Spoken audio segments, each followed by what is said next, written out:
Les doy la bienvenida a este webinar organizado por Fundación GIST Chile, que hemos denominado Medicina Personalizada, Hablemos de Mutaciones en Pacientes GIST. Mi nombre es Carol Choijet, soy periodista. Es importante señalar que en este estudio estamos respetando las medidas sanitarias de distanciamiento social y el aforo permitido. Estoy junto a Piga Fernández, presidenta de Fundación GIST. ¿Cómo estás, Piga? Cuéntanos qué funciones cumple la Fundación y cuán relevante es este encuentro para ustedes como institución. Hola, Carol, buenas tardes. Estoy muy contenta. Para mí, como paciente con GIST y por la misma fundación, este evento es súper importante.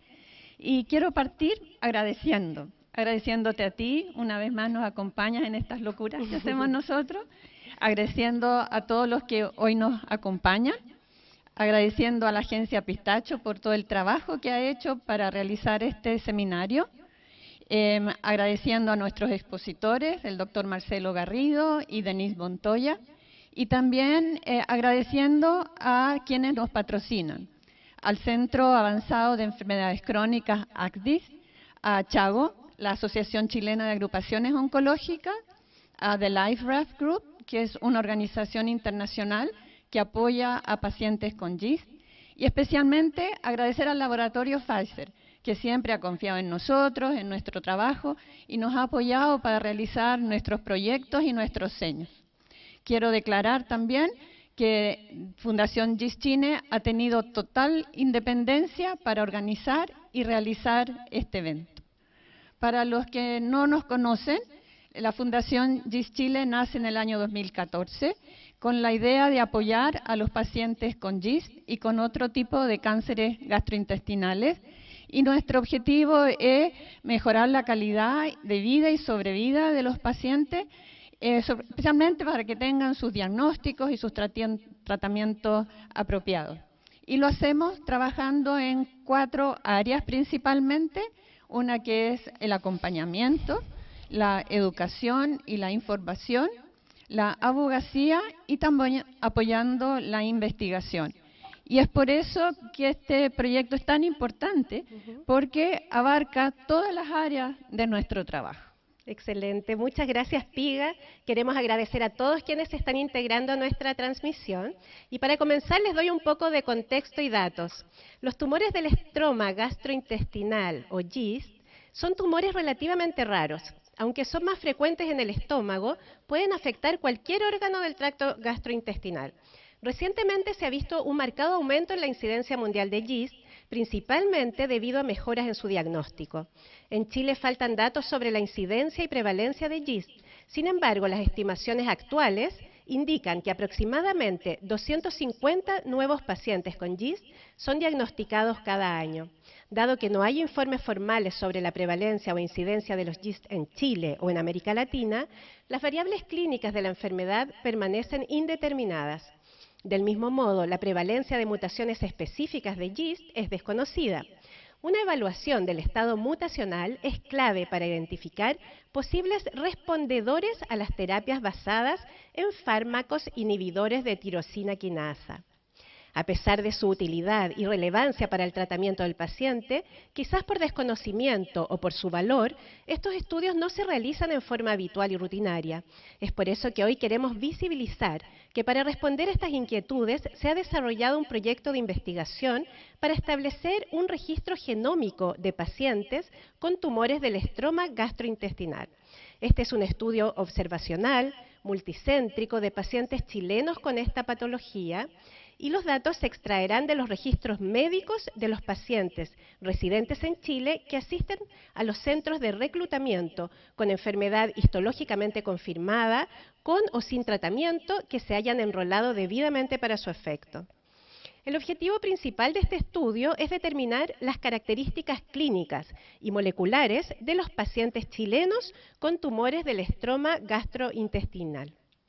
Como objetivos secundarios, se busca determinar la frecuencia y distribución de las características clínicas y las alteraciones moleculares de los pacientes con GIST, junto a la evaluación de los resultados de los tratamientos correlacionando las tasas de supervivencia de los pacientes frente a las alteraciones moleculares de sus tumores. Los invito desde ya a realizar sus consultas a través del chat. Al final de la presentación de nuestros invitados las iremos respondiendo. Traten de poner en la pregunta a quién va dirigida. Bueno, les presento a nuestro primer expositor. El doctor Marcelo Garrido Salvo es oncólogo gastrointestinal de la Clínica Indisa en Santiago de Chile. Su actividad académica la realiza como director médico del Centro de Oncología de Precisión en la Universidad Mayor, además de ser investigador principal en el Centro de Estudios Clínicos SAGA. El doctor Garrido se formó como médico cirujano de la Universidad Austral de Chile. Se especializó en medicina interna y hemato-oncología en la Pontificia Universidad Católica de Chile. Su entrenamiento lo realizó en oncología gastrointestinal y tumores neuroendocrinos en el Hospital Universitario Central de Asturias en Oviedo, España. Su conocimiento y experiencia lo han llevado a participar en diversos protocolos como investigador principal e investigador asociado. Asimismo, es autor de diversas publicaciones científicas y capítulos de libros en la especialidad. El tema de su exposición es el rol del estudio de mutaciones en la población chilena con GIST. Los dejo con el doctor Marcelo Garrido. Muchas gracias por la invitación. Una vez agradecer a Fundación GIST por acompañar a nuestros pacientes y por facilitar el trabajo de nosotros los clínicos, ayudando en la educación de los pacientes, y en esta oportunidad también por ayudar a desarrollar este proyecto de investigación. Si el anfitrión me permite compartir la pantalla, inicio la conferencia. Muchas gracias, doctor, por estar aquí con nosotros.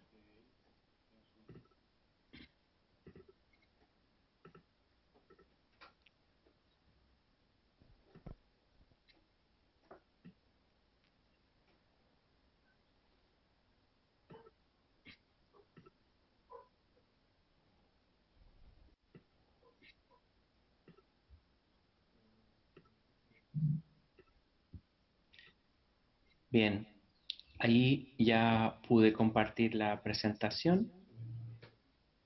Entonces les voy a hablar sobre el rol de las mutaciones en el manejo del GIST. Bueno, esta conferencia se basa fundamentalmente en los estándares internacionales en el manejo de esta enfermedad y en la data local que se ha generado hasta ahora. Ya había comentado que los GIST se originan del tubo digestivo, particularmente de la célula marcapaso, que controla el movimiento del tubo digestivo, que también se llama célula de Cajal. Estas células están en la capa del tubo digestivo y por lo tanto es un tumor que se origina más allá del epitelio del tubo digestivo. Entonces, a diferencia de un cáncer de estómago o un cáncer de colon que crecen hacia el lumen del tubo digestivo, estos tumores crecen dentro de la pared o hacia afuera, y por lo tanto es una característica clínica que permite diferenciarlo en los estudios de imágenes. Les muestro acá un gráfico en el que se ve la frecuencia de las zonas de donde se originan. Este es un gráfico que surge del registro de pacientes con GIST. Es un estudio que está publicado en conjunto con una serie de pacientes grandes mexicanas. Y se ve que el 46% de los pacientes tienen GIST derivados del estómago y un 44% del intestino delgado. Puede venir de cualquier parte del tubo digestivo, pero estas son las dos principales localizaciones. Aquí algunas características que nos permiten intuir que tenemos diferencias dentro de la población latinoamericana. Por ejemplo, comparando con la población mexicana. Lo más importante es que en comparación a la población mexicana, nosotros tenemos un porcentaje de tumores localizados que es más bajo que lo que se ve en México. Y el otro detalle es que la frecuencia de ubicación de los tumores GIST también es distinta. Por ejemplo, en la población mexicana, el 53% de los casos son de origen del estómago, en cambio en nosotros en Chile el 46%. Esto habla de que es muy importante tener registros locales porque las características clínicas de los pacientes pudieran ser distintas y eso pudiera involucrar una frecuencia de características moleculares o de mutaciones que también es diferente. Internacionalmente se sabe que esta es la frecuencia de mutaciones de los genes que más frecuentemente se alteran en GIST, que son el gen KIT a través de las alteraciones en el receptor KIT y las alteraciones del gen del receptor alfa del factor de crecimiento derivado de plaqueta o el receptor que se ubica en la membrana de las células tumorales. La frecuencia más alta de mutaciones en el exón 11 del gen KIT y en el exón 18 en el receptor alfa del factor de crecimiento derivado de plaqueta. Y en los pacientes chilenos, aquí hay algunas de las características clínicas. Estos son una serie de pacientes en los que se pudo hacer el estudio mutacional o que participaron en el proyecto de investigación que comentaba recién. Por ejemplo, el 52% de los pacientes eran de sexo femenino y la edad de presentación, el 54%, estaban entre el 41 y 60 años, pero pueden ser pacientes tan jóvenes como entre 18 y 40 años. De hecho, tenemos algún grupo de pacientes muy jovencitos, incluso adolescentes. El 38% debuta con enfermedad metastásica en estos pacientes que se hicieron el estudio mutacional la ubicación primaria de los pacientes fue fundamentalmente estómago e intestino delgado, como es la frecuencia más importante en Chile. Y acá algunas de las otras características de riesgo de los pacientes operados, que fundamentalmente en los pacientes que se operan, el 72% queda en una categoría de alto riesgo, es decir, que tiene buenas posibilidades de que la enfermedad pueda volver y en esos casos hay que hacer algunas alternativas de tratamiento. Aquí están cómo uno hace el reconocimiento de las mutaciones y la nomenclatura, y al mirar este cuadro fundamentalmente de las mutaciones del gen KIT y del receptor alfa del factor de crecimiento derivado de plaqueta, claramente la mayoría de las mutaciones están en el exón 11 del gen KIT, ¿no es cierto? Y hay otras menos frecuentes en el receptor alfa del factor de crecimiento derivado de plaqueta. En los pacientes que tienen enfermedad localizada, los pacientes que tienen tumores menores a 2 centímetros pueden requerir solo un seguimiento y no requieren la cirugía. En cambio, aquellos que tienen una enfermedad mayor de 2 centímetros, es necesario evaluar en un equipo multidisciplinario la posibilidad de hacer una resección oncológica. Eso significa que tiene que quedar con márgenes libres de tumor. Una vez operados los pacientes, uno, de acuerdo a las características clínicas y de la biopsia, determina el riesgo. Y eso habla del alto o moderado o bajo o muy bajo riesgo que les comenté en la tabla de las características clínicas de los pacientes. En base a este normograma, uno clasifica a estos pacientes de acuerdo al riesgo, y cuando son de alto riesgo, por ejemplo, significa que los pacientes pueden tener una curva de sobrevida o un riesgo de que la enfermedad vuelva más alto. Y en esos casos, por lo tanto, se justifica un tratamiento. El estudio mutacional tiene su lugar en los pacientes con enfermedad localizada todavía poco definido, pero fundamentalmente uno puede comentarte que los pacientes que tienen mutaciones en el receptor alfa del factor de crecimiento derivado de plaqueta tienen una probabilidad de sobrevida libre de recurrencia muy buena. Así que esos son pacientes que tienen menos riesgo de que la enfermedad vuelva. Lo mismo que aquellos que no tienen mutaciones en KIT ni en el receptor alfa, que los llamamos wild type, o que no tienen mutaciones. Así que cuando tenemos pacientes que están operados con el tumor resecado y tienen riesgo intermedio, en ese subgrupo, el determinar las mutaciones nos puede ayudar a definir si tienen mutaciones favorables o no, para poder definir si es necesario complementar algún tratamiento sistémico. ¿Y qué tratamiento sistémico? Bueno, existen estudios clínicos randomizados que han evaluado el valor de imatinib. Esta es la droga que es capaz de bloquear la mutación más frecuente del gen KIT, ¿no es cierto? Y el uso del imatinib ha demostrado que logra beneficios en sobrevida global sobre usarlo un solo año, y ya se había demostrado antes en otro estudio clínico que usar un año era mejor que usar placebo. Así que el estándar de tratamiento en pacientes de alto riesgo o de riesgo intermedio con características de riesgo, el uso de imatinib por 3 años.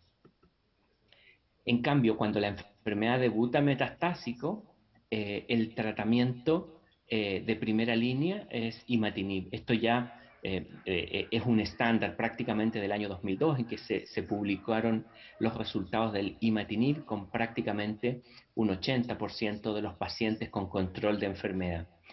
Fue un cambio de paradigma en esa época, porque antes los GIS se trataban con radioterapia, con quimioterapia y tenían una muy mala evolución. En cambio, el imatinib cambió el paradigma de tratamiento, beneficiando a los pacientes en sobrevida.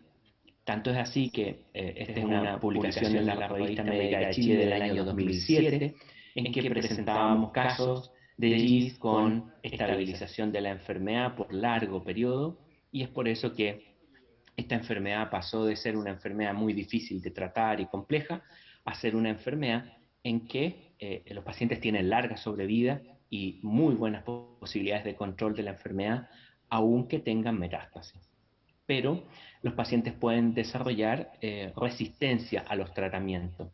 Hay dos grandes conceptos: la resistencia primaria, cuando los pacientes progresan en los primeros 6 meses del tratamiento, que suele verse en un 14% de los pacientes, y la resistencia secundaria, que es aquella resistencia que se desarrolla después de los 6 meses, normalmente alrededor de los 2 años, y se debe fundamentalmente a que los tumores bajo presión del tratamiento con imatinib pueden desarrollar mutaciones secundarias que hacen que el tumor escape. Y para aquellos pacientes que progresan a pesar del uso de imatinib, existen estudios randomizados de segunda línea con sunitinib, otro inhibidor de tirosina quinasa, en este caso un antiangiogénico, que ha mostrado beneficio en sobrevida global sobre placebo. Así que desde el año 2006 que el sunitinib es un estándar en segunda línea de tratamiento. En tercera línea de tratamiento, como una tercera opción, también un estudio randomizado mostró que el regorafenib, otro antiangiogénico, mostró beneficio en sobrevida libre de progresión en los pacientes, así que sería como el flujo de tratamiento en aquellos pacientes que progresan a la enfermedad, ¿no es cierto? Imatinib en primera línea, sunitinib en segunda línea y regorafenib en tercera línea. En la medida que hemos ido conociendo los perfiles moleculares y las mutaciones, nos hemos dado cuenta que algunos pacientes tienen sensibilidad exquisita al imatinib, otros una sensibilidad exquisita al sunitinib, al regorafenib, incluso a nuevos fármacos. ¿Y por qué pasa esto de esta secuencia? Porque el perfil inhibitorio de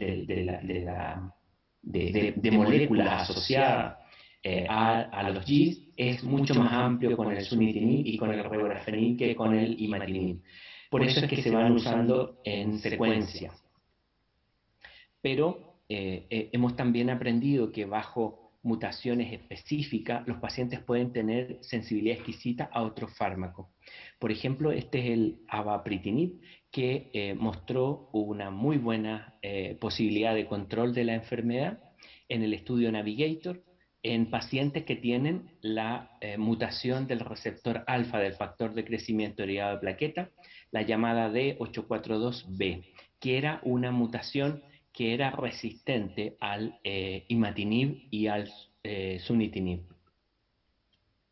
El ripretinib es otra alternativa terapéutica que se estudió en pacientes refractarios de GIST y mostró beneficio en sobrevida global sobre placebo, así que es otra alternativa terapéutica. Estos dos fármacos aún no están aprobados en Chile, pero esperamos que esto suceda en los próximos meses o años para tenerlos disponibles para nuestros pacientes.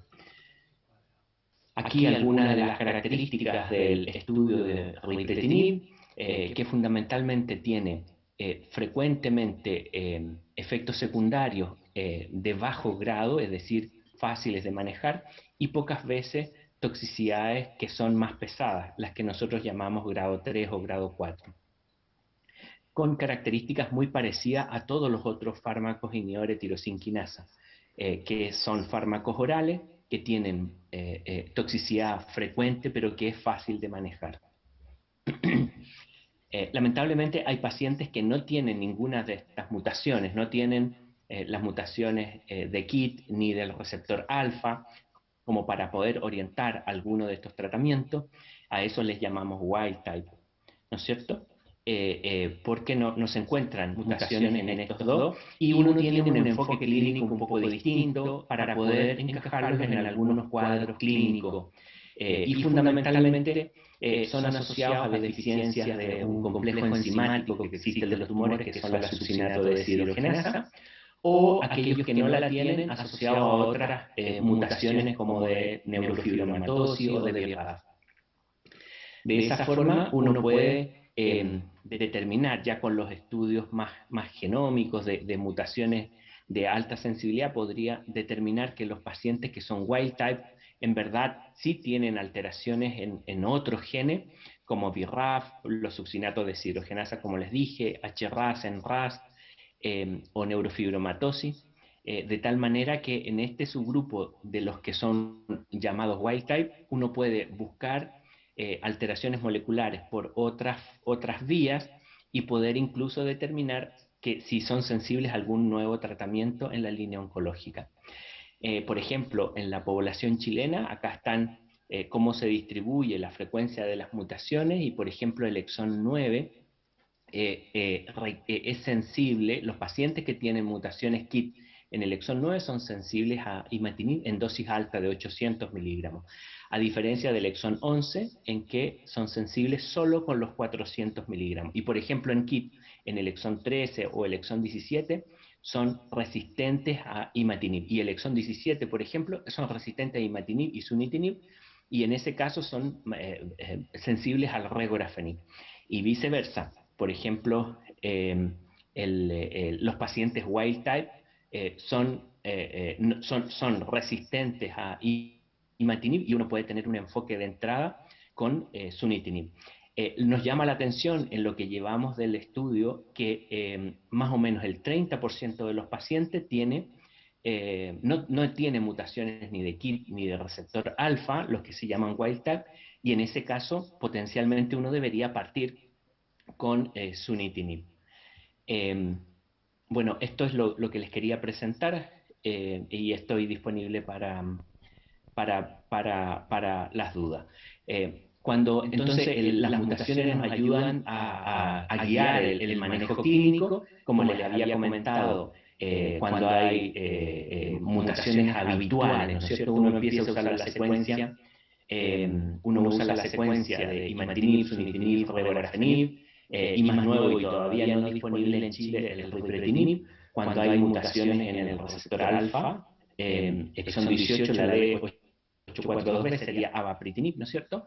Y cuando es wild type, lo ideal es ir a buscar más mutaciones a través de un panel mutacional, y por ejemplo, si hay mutaciones como NTRK, que tienen aprobaciones agnósticas en este minuto por la FDA con sus inhibidores NTRK, podría uno ofrecer esa alternativa. Y cuando existen las otras, se requiere un equipo multidisciplinario para poder definir el mejor tratamiento, que se llama equipo multidisciplinario molecular o Molecular Tumor Board. Bueno, muchas gracias por su atención, y estoy disponible para dudas. Muchísimas gracias, doctor, por su interesante presentación. Queremos también saludar a todas las personas que están conectadas a esta transmisión desde San Pedro de la Paz, Perú, México, bueno, y por supuesto Chile, a través de Facebook y Zoom. Bueno, ahora quiero presentarles es el turno de presentar a Denise Montoya, quien dirige el programa de registro de pacientes con GIST en The Life Raft Group, organización internacional que apoya a pacientes con GIST. Denise aporta a The Life Raft Group su experiencia de 6 años en el área médica. En su rol como directora del programa de registro de pacientes, es responsable de la supervisión del mayor estudio de investigación de historia natural de GIST generado por datos reportados por los pacientes. Dentro de The Life Raft Group, ella es parte del grupo de evidencia del mundo real, aportando datos actuales y apoyando la generación de hipótesis con el objetivo de aumentar la sobrevida de los pacientes. En su posición, Denise ha presentado en foros nacionales e internacionales relacionados con datos proporcionados por pacientes, utilizando su capacidad de análisis para proporcionar una supervisión estratégica de los grupos de investigación y las plataformas de datos de The Life Raft Group. Adicionalmente, ella identifica y desarrolla potenciales colaboraciones con instituciones y organizaciones que utilizan los datos para la investigación avanzada con el objetivo de mejorar la supervivencia global y la calidad de vida de los pacientes con GIST. Denise se ha desempeñado en roles de investigación desde antes de formar parte de The Life Raft Group. Obtuvo su licenciatura universitaria en biología en la Rowan University y el grado de maestría en ciencias biomédicas en la Fairleigh Dickinson University. El tema de su exposición es experiencia de The Life Raft Group en el registro global de pacientes con GIST y sus mutaciones. Los dejo con Denise Montoya. Hola, muchas gracias y primero quiero agradecer a Piga y al doctor Garrido por permitirme ser parte de esta presentación y discutir este tema muy importante como es el estado mutacional. Voy a compartir mi pantalla para empezar la presentación.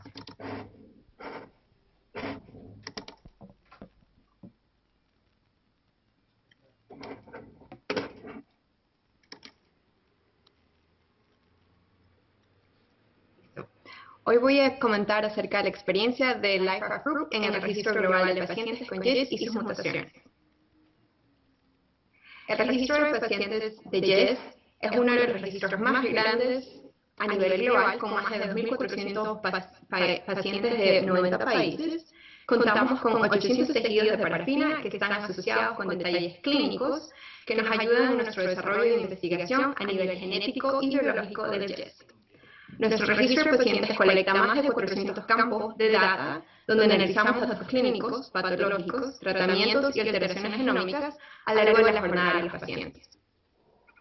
Este es un resumen de las características de los pacientes de GIST en el Life Raft Group, que es muy común a lo que se observa comúnmente en GIST. En el género de los pacientes, en nuestro registro constituye del 52% femenino y 48% masculino. La edad promedio de diagnóstico es de 51 años, con un rango de 5 a 98 años. La ubicación del tumor primario más común es el estómago y el intestino delgado. La tasa promedio de supervivencia es de 12.5 años. Aquí podemos observar los países con más representación en nuestro registro de pacientes, Chile siendo parte de ellos. El estudio mutacional complementa la información para realizar un plan completo para el paciente y para entender más a detalle el riesgo de recurrencia en pacientes.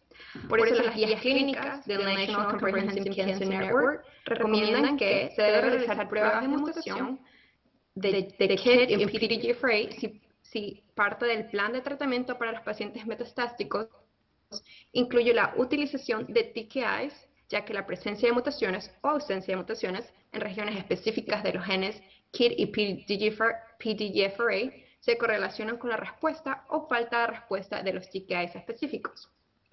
Otra recomendación es la prueba de estudio mutacional avanzado. Es indicado para los tumores wild type, de los cuales no tienen la mutación del KIT o PTGFR.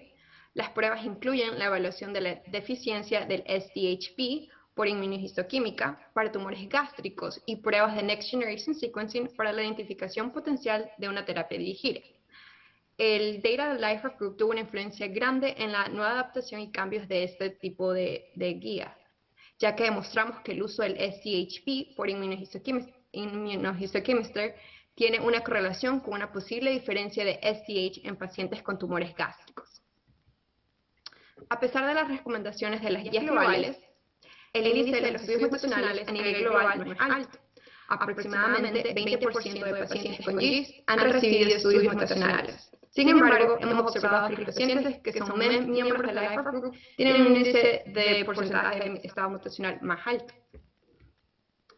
Una de las razones de este alto índice es que los pacientes que son parte de la IFRAF Group tienden a ser más proactivos. Como podemos observar aquí en este pie chart, el porcentaje de los pacientes que reciben estudio mutacional dentro del primer año de diagnóstico es de un 60%. El tiempo promedio fue de 1.5 años desde el tiempo de diagnóstico.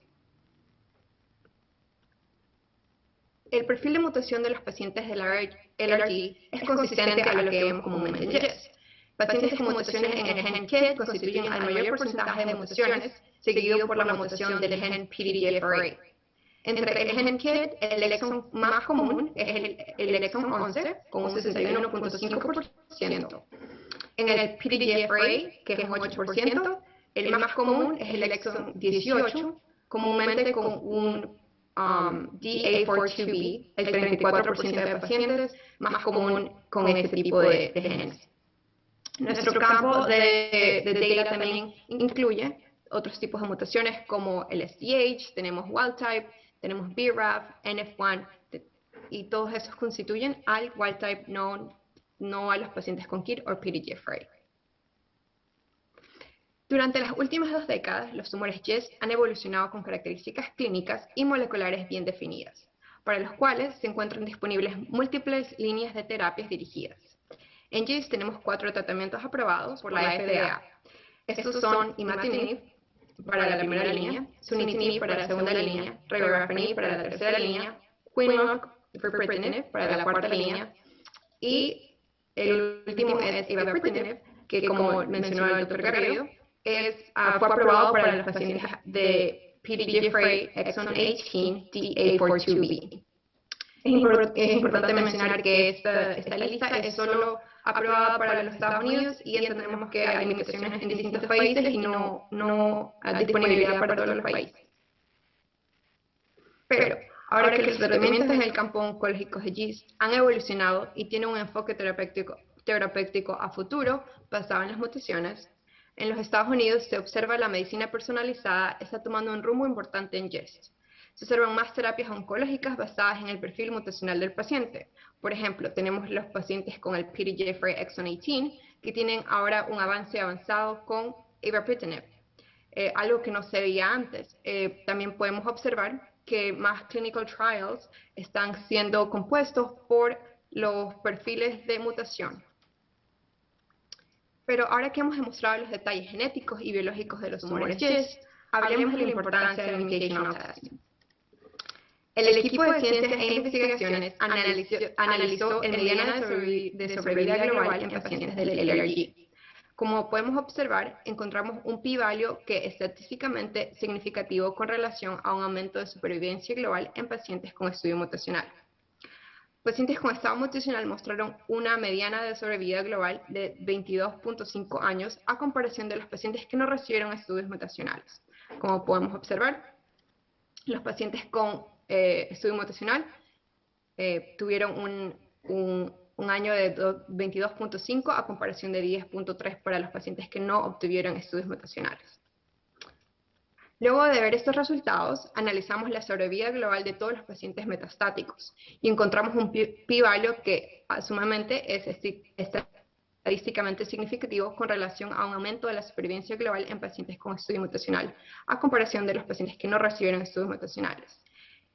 Como podemos ver, los pacientes con estudios mutacionales tuvieron un median overall survival de 124 meses, a comparación de 73 meses.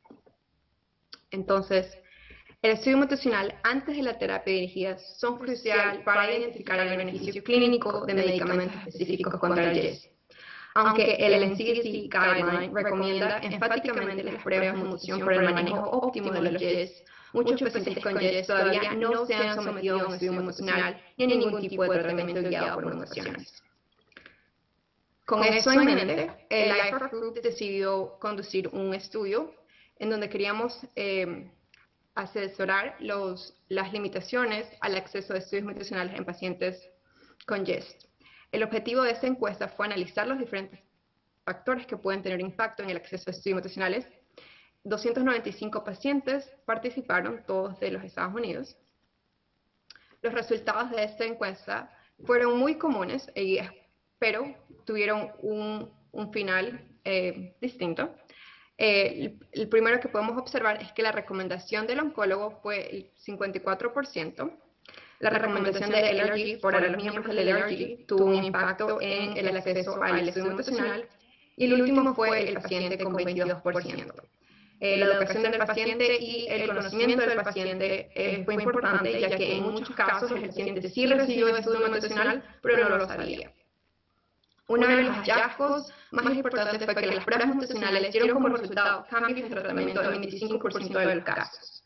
Es decir, que cuando el doctor recibió los resultados, hubo un cambio en el tratamiento, ya que tuvo un cambio más específico concuerdo a la mutación del paciente. En conclusión, el estado mutacional ayuda a comprender el riesgo de la recurrencia de los pacientes, es una herramienta para el enfoque de medicina de precisión para el plan de tratamiento y también demostró un impacto positivo en la supervivencia global de los pacientes de la LifeHeart Group. Muchas gracias. Muchas gracias, Denise, por su presentación. Aprovechamos también de saludar a los conectados desde Guatemala. Y les recuerdo que pueden dejar sus preguntas y comentarios en el chat. Y es el turno de dejar con ustedes a nuestra querida Piga Fernández, presidenta de Fundación GIST Chile, quien nos va a contar cuál es la ruta o los pasos a seguir por el paciente para poder acceder al estudio mutacional. Muchas gracias, Carol, nuevamente. Bueno, en Fundación GIST Chile hicimos una animación muy sencilla para explicar los distintos pasos que el paciente tiene que seguir para poder realizar su estudio de mutación. Les voy a pedir, vamos a compartir con ustedes un video y después yo les voy a aclarar algunas dudas. Si eres paciente con GIST, tenemos información importante para ti. ¿Sabías que no existe uno, sino varios tipos de GIST y que el tratamiento para cada uno de ellos es distinto? Para saber qué tipo de GIST presentas, debes realizar un estudio mutacional. Este estudio aún no es de uso rutinario en nuestro país. Sin embargo, hoy, gracias a esfuerzo de distintas organizaciones, se puede obtener de forma gratuita siguiendo estos pasos. 1. Pide a tu médico una orden para retirar una muestra de tu tejido del centro donde te trataste. 2. Retira la muestra. 3. Llévala a la Fundación GIST Chile y firma ahí la autorización para realizar el estudio mutacional. 4. La Fundación entregará la muestra del tejido al Laboratorio de Anatomía Patológica de la Universidad Católica de Chile, donde harán el estudio. 5. Finalmente, el laboratorio enviará el resultado tanto a la Fundación para recopilar la información, como a tu médico para definir contigo el mejor tratamiento. Son buenas noticias. Si tienes alguna duda con estos pasos, por favor comunícate con nosotros.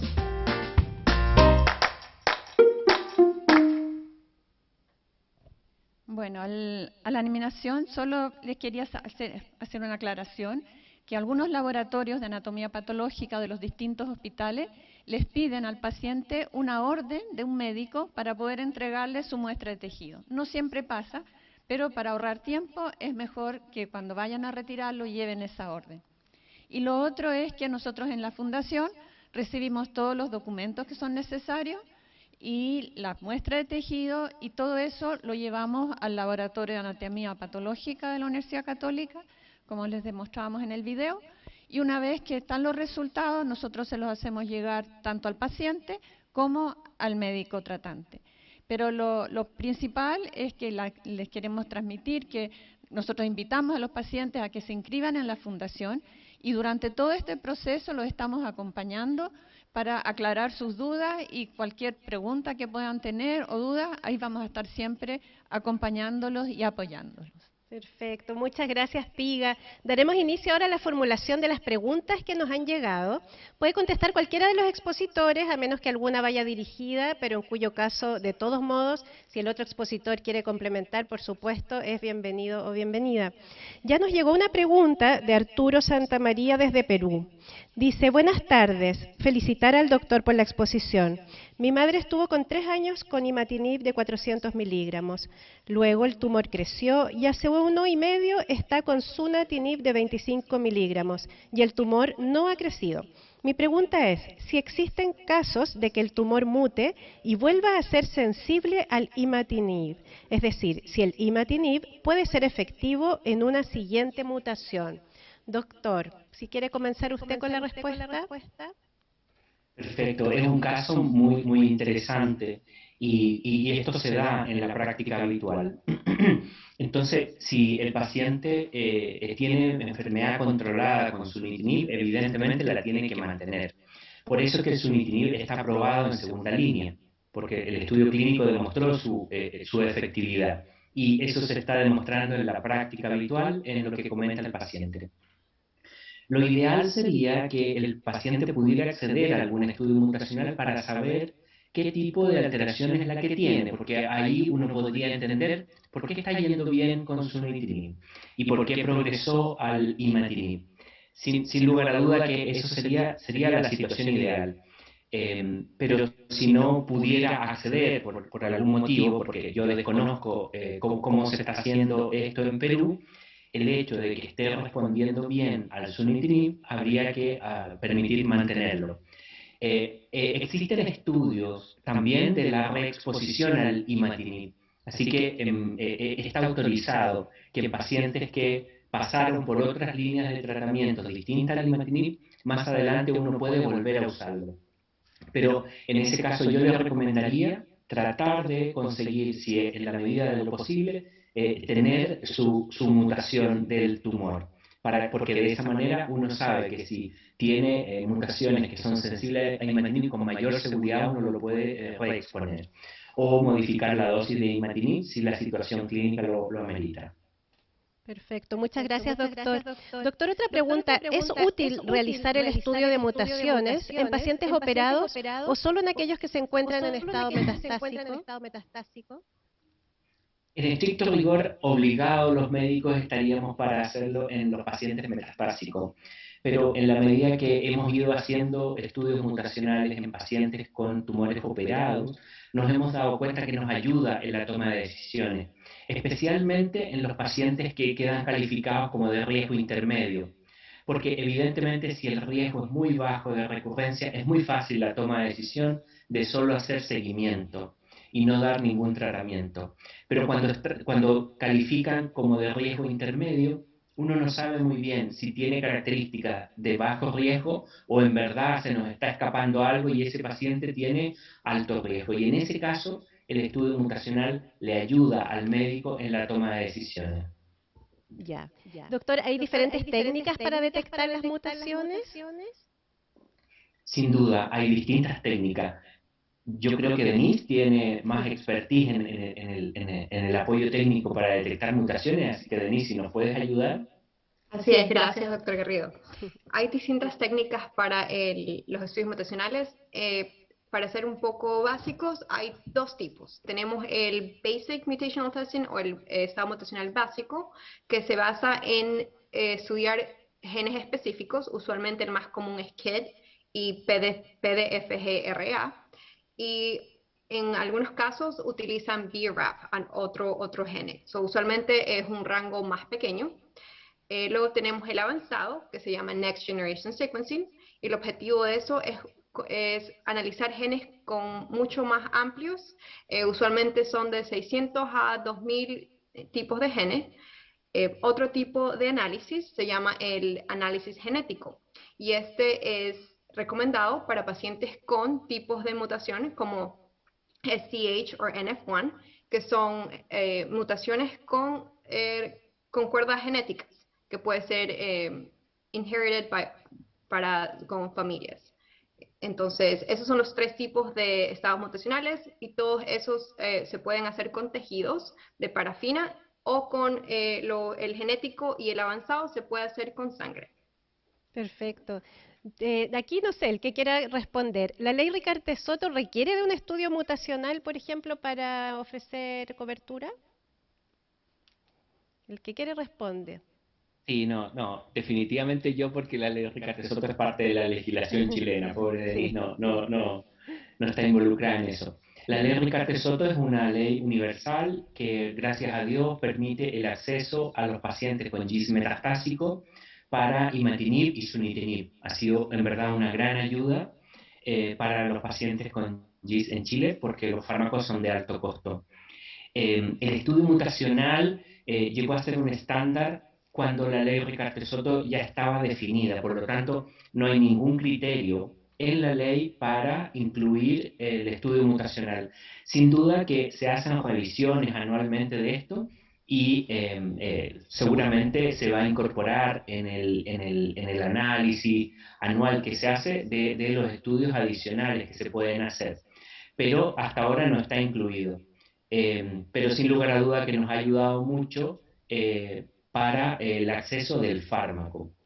El estudio mutacional en Chile lo podemos hacer a través de un proyecto de investigación, como lo comentaba Piga, así que en verdad lo podemos tener igual por ahora y esperamos que con la evidencia que va a sostener este estudio, más adelante lo podamos incorporar a la aprobación de los fármacos también. Bien, agradecemos la participación de las personas que están siguiendo nuestra transmisión.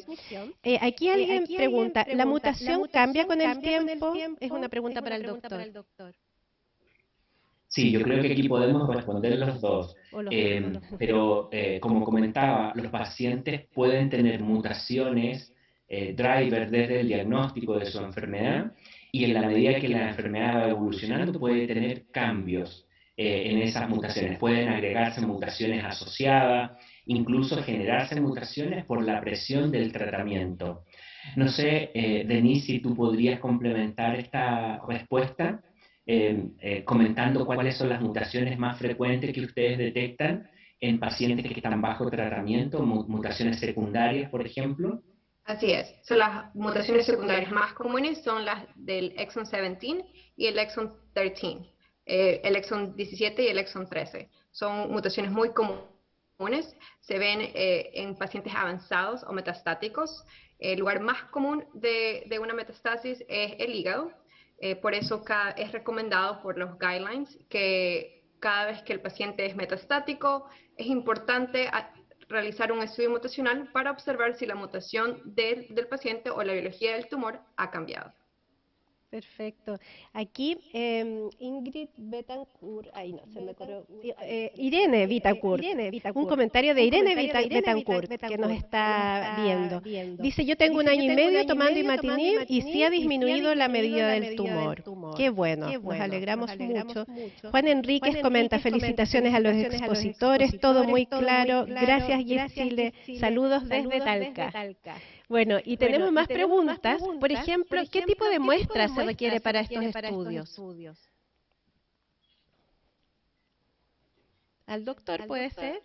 No sé, a cualquiera de los dos que quiera contestar. Sí, yo creo que Denise es especialista en eso. Ya. Listo. El tipo es el tejido. El tejido de parafinas usualmente se lo colecciona después de una biopsia o también se lo colecciona después de una cirugía. Para un tipo de estado mutacional más avanzado se requiere sangre, así que son los dos tipos, tejido de parafina o sangre. Ya. Sí, Piga, por favor. Sí, yo quiero agregar algo porque a veces los pacientes me dicen, el doctor me pidió los tacos para hacer un estudio. ¿Qué es eso? Entonces, bueno, para los que no saben, yo creo que todos los que están aquí lo saben, pero por si acaso, el taco es un cuadradito de parafina sólida donde se mete un pedacito del tejido para preservarlo, para cuidarlo. Y así se lo entregan en el laboratorio y nos lo traen a nosotros. No requiere ningún cuidado especial, solo, por supuesto, no ponerlo directo al sol, pero no necesita ni refrigeración ni nada, solo cuidado y traerlo, entregarnos lo antes posible. Importante observación. ¿Cuándo es el momento ideal para realizarse este estudio mutacional? Denise. Depende, yo creo que la evolución de la oncología en GIS ha cambiado.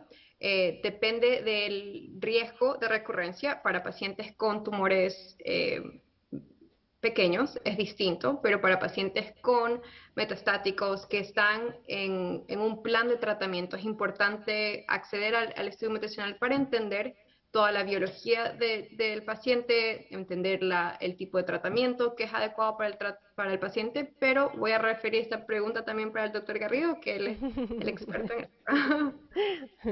Sí, es una pregunta que hoy en día es un poco compleja porque mezcla la evidencia con la experiencia personal. La evidencia dice que todo paciente metastásico debería tener su estudio mutacional, pero en la experiencia práctica uno aprende del estudio mutacional en todos los pacientes. Entonces, si en sus países hay acceso a hacer estudio mutacional, hágalo cuanto antes. Porque si no permite guiar un tratamiento, puede a veces definir el pronóstico o el comportamiento del tumor. Y también permite tener un mayor conocimiento de una enfermedad rara. Cuando la enfermedad es rara, a veces cuesta tener estudios clínicos grandes. Y por lo tanto, el tener más información, ya sea clínica o molecular, permite tomar mejores decisiones. Pero así, en estricto rigor, nos ayuda ahora en el setting metastásico y cuanto antes mejor. Denise, una consulta.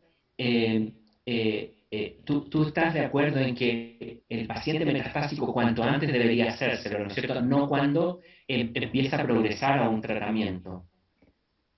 Así es. Sí, en el Lifer Group tenemos un tipo de belief, que si hay acceso a tejido, hace un examen mutacional. Te va a dar todos los detalles, o sea, a los oncólogos le va a dar todos los detalles para el tratamiento o el plan de tratamiento para el paciente. Y es mejor tenerlo como medicina preventiva a esperar a que el tumor se haya avanzado y sea un poquito más complicado el caso del paciente.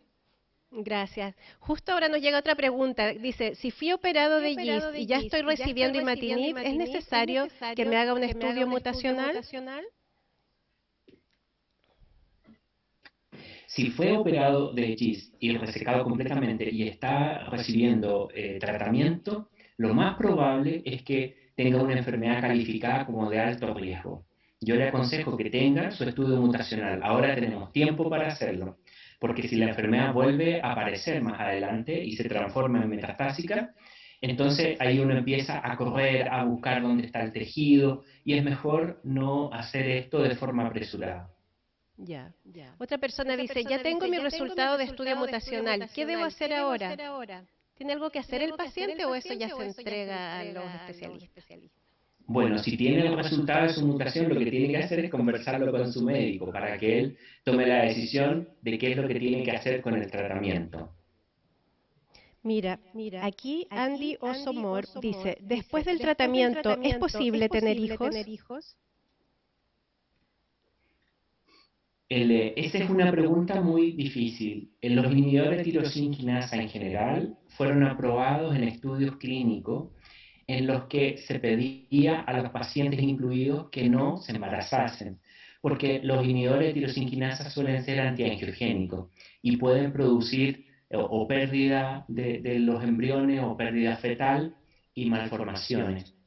Así que la recomendación es que a pacientes que están tomando inhibidores de tirosina quinasa por GIST es que no se pueden embarazar. Si esa situación se llega a dar, hay que suspender el fármaco y manejarlo en un equipo multidisciplinario junto con los ginecólogos obstetras de una especialidad dentro de esa área que se llama de alto riesgo. Me ha tocado vivir esto en mi experiencia. Es una experiencia muy estresante para los pacientes, pero manejado bien con el ginecólogo, con las suspensiones transitorias del fármaco, hemos logrado llegar a puerto con el manejo. Así que lo ideal es no embarazarse, pero si sucede, conversarlo inmediatamente con su médico y en un equipo médico se toman las decisiones. Doctor, justamente sobre el mismo tema nos escribe Patana María. ¿Una mujer embarazada puede tomar el medicamento? Según lo que Definitivamente no. Ya. Definitivamente no. Ya, perfecto. Otra persona dice, si ya me realicé un estudio mutacional, ¿debo realizarme otro en el futuro? Denise, ¿qué opinas tú? Solo si el paciente ha avanzado, el estudio mutacional es detallado y qué tipo de estudio mutacional. Por ejemplo, si se realizó el estudio mutacional básico y no se encontró ningún tipo de mutación en el gene KIT o PTGFR, entonces ahí es recomendado hacerse el estudio mutacional avanzado, porque si tú tienes un wild type, es importante explorar qué tipo de wild type tú tienes. ¿Para qué? Para el tratamiento, para entender tu tipo de YES, para el oncólogo, el treatment plan para el oncólogo. Entonces, en ese caso es importante hacer un estudio mutacional avanzado. Si te haces el estudio mutacional avanzado y encuentran una mutación en el SDH o cualquier tipo de mutación genética, es importante de luego hacerse un estudio genético, especialmente para los pacientes que están en planes de familiar, que desean tener hijos, es importante analizar ese tipo. Pero si es básico, encontrar un KIT exon 11, perdón, entonces no es necesario repetirlo a menos que se presente una metástasis o algo que se sospeche un tipo de resistencia. Gracias, Denise. Esta pregunta es para el doctor. ¿Existen otras mutaciones que se puedan evaluar en GIS? Claro, hasta ahora existen kits por PCR, que es la primera técnica que comentó Denise, para el gen KIT y el receptor alfa del factor de crecimiento derivado de plaqueta. Pero a través de los otros tipos de mutaciones, de búsqueda de mutaciones, fundamentalmente a través de técnicas de secuenciación mucho más amplias, uno puede buscar otros tipos de genes. Nosotros hacemos de entrada lo que se llama PCR porque es mucho más barato. Hacer un NGS es un estudio muy caro y los pacientes pueden no acceder, y como este tipo de test diagnóstico todavía no está aprobado en Chile, los pacientes no tienen cobertura para hacerlo. Entonces buscamos la alternativa que es más barata, pero con eso se ven las mutaciones que son más frecuentes y se cubren casi el 80% de los casos. Y en ese otro 20% donde no pueden quedar cubiertos, intentamos hacer los esfuerzos para estudios más avanzados, como comentaba Denise, por ejemplo, con NGS. Perfecto, doctor. La misma persona que antes preguntó por el tema de la maternidad dice, y después del tratamiento, ¿cuánto tiempo tendría que esperar para poder embarazarme? Estoy en tratamiento adyuvante por 3 años. Claro, la recomendación es que después de un año de haber suspendido el imatinib, lo converse con su ginecólogo o su obstetra para ver si ya está en condiciones de iniciar su plan de embarazo. Si ya está fuera de tratamiento, no hay ningún problema que lo empiece a conversar con su equipo médico. Ya. Joel Salazar pregunta, ¿por cuánto tiempo los laboratorios conservan los tacos? ¿Ustedes saben? Usualmente son 10 años. Después de 10 años, los laboratorios descartan el tejido ya que empieza a perder el valor del DNA. Ya. Arturo Santamaría pregunta, cuando un tratamiento deja de funcionar, ¿quiere decir necesariamente que el tumor ha mutado? ¿Doctor? No necesariamente, pero la única forma de saberlo es si hubo un cambio en la mutación, es haciendo el test, y si se agregó una mutación secundaria, también hacerse el test. Las dos situaciones se pueden dar. Ya. Para Denise, según la experiencia en The Life Rat Group, ¿qué se necesita para que la mayor cantidad de pacientes de GIS tengan acceso a estudios mutacionales? Nosotros hemos visto en el Life Rat Group una correlación entre el lugar donde el paciente se ubica o reside y el acceso a un especialista como el doctor Garrido. Entonces, hemos visto la correlación entre el tratamiento del oncólogo y el acceso al estudio mutacional. Usualmente pacientes, por ejemplo, me voy a referir a los Estados Unidos, que viven, por ejemplo, en ciudades grandes como Nueva York o California, tienen un índice de estudio mutacional más alto a comparación de estados más pequeños como Ohio o Wisconsin. Entonces, la locación del paciente y el acceso a estas instituciones académicas con especialistas incrementa el índice de estudio mutacional. Perfecto, Piga. Sí, ahí yo quiero agregar algo que también tiene mucho que ver qué tan empoderado está el paciente y qué tan informado está. Porque muchas veces, y el doctor Garrido lo ha dicho, cuando los pacientes saben que se pueden hacer este estudio, están más atentos a la posibilidad y puede que le lleguen a ver a su médico y le digan, doctor, ¿sería conveniente que yo me haga un estudio de mutación?